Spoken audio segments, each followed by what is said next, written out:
the unthinkable happened. Word spread that a lioness in Kenya's Samburu Reserve had taken an antelope calf alive and was guarding it as her own. I couldn't believe my ears when I first heard about the adoption. I just thought, you know, that's absolute nonsense. Give it a few hours and that lioness will definitely eat the calf.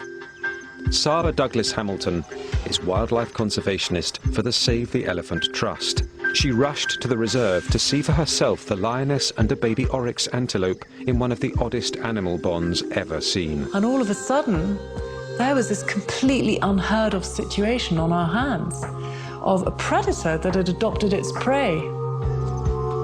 She was named Kamanyak, meaning the Blessed One. And I think many people felt that this was, you know, had to be a message from God. This was a miracle. This was, you know, the lion and the lamb laying down together. And Kamanyak really seemed to be infatuated by the baby.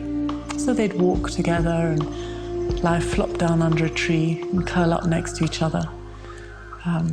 It was very moving to watch. But what seemed like a touching story was actually a deadlock, which kept a solitary lion from hunting and a starving calf from its milk.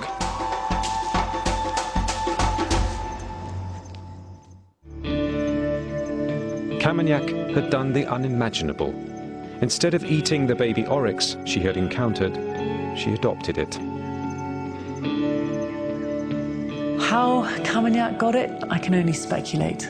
But oryx calves are trained by their mothers and have a very strong instinct just to lie low in the grass and rely on their camouflage to protect them from predators. So it's likely that as its mother wandered off to feed, it was just hidden in a clump of grass.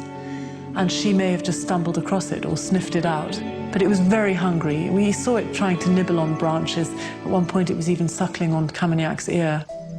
For days, the calf wandered, looking for its herd while the lioness followed.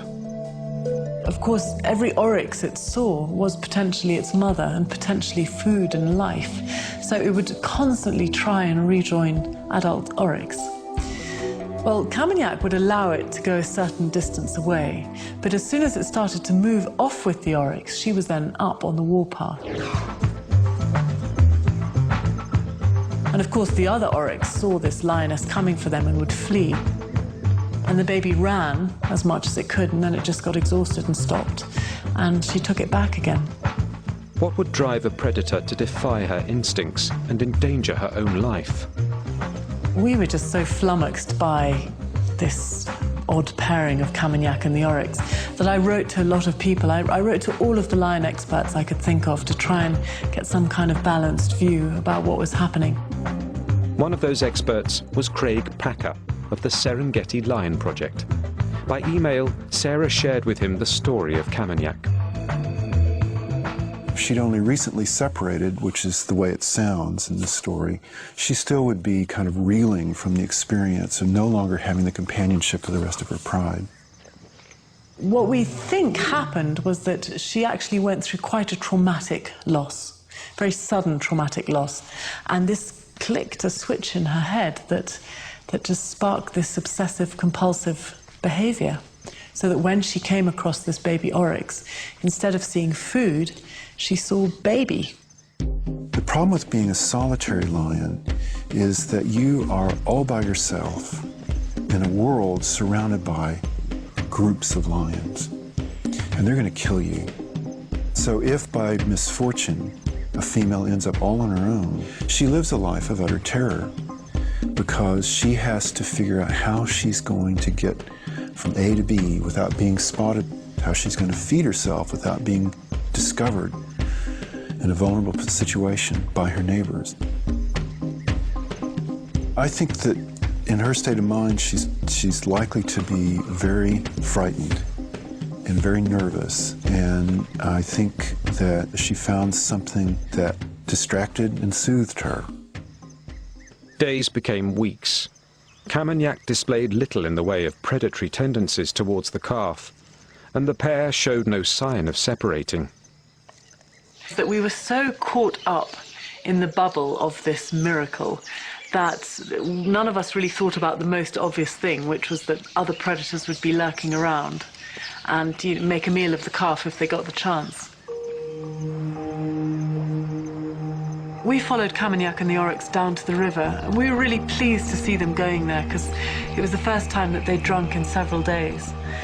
But of course, a river is an absolute haven for predators. It's where they lie in wait to ambush prey. And even if you have a lioness as a protector, it's no guarantee that you're safe. So when Camignac moved back up onto the bank and flopped down in the shade, she let the calf wander out of her sight for a few seconds. And in that instant, this huge male lion leapt out of the bushes and grabbed it.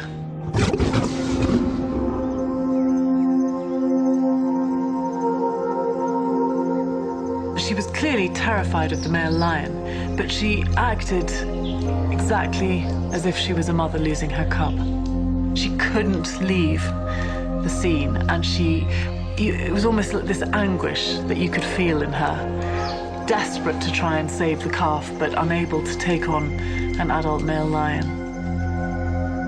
When the oryx eventually died, the next day she went out immediately and she killed an impala and fed herself. So she was totally functional in terms of being a predator. It's just that she didn't equate food with the baby oryx. But her odd obsession was not over. Within a month, Camignac had adopted another oryx calf. After this first incident, Camignac actually adopted 5 more oryx calves, but none of them lasted as long as the first. Camignac's relationship with the calves she had adopted was not quite that of a friend, or even a parent. I think she's more like a jailer in that she's just controlling this animal. She's keeping it close by. It's something that's very harmless and inoffensive. But she obviously felt very strongly for it. I mean, in her mind, this was her baby. And I think if she'd had her own cubs and looked after them with that same kind of intensity, she probably would have starved them along with herself. In the wild, a bond between an antelope and a lion can't last, but it tells of the animal's ability to feel complex emotions. It was really charming to see them together. It was like something out of a fairy tale, that you had the calf and the lioness walking side by side. And there was a real sort of intimacy between them.